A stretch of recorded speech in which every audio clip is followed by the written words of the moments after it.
Hi friends, today we are going to see about a new series car 501 must drive cars. In that we are going to see about Alfa Romeo Brera, country of origin Italy, first manufactured 2015 engine 1742 cc or 2198 cc, straight 4 3195 cc, V6 2387 cc.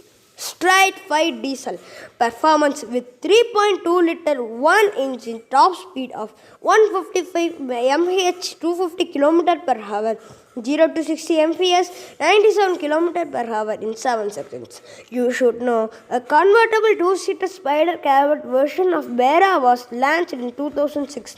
General acclaim, it was replaced as a Spider 916, which was only old, thus becoming the sixth generation. Although based on the Brera, it was based on the such, being described simply as the Alfa Spider.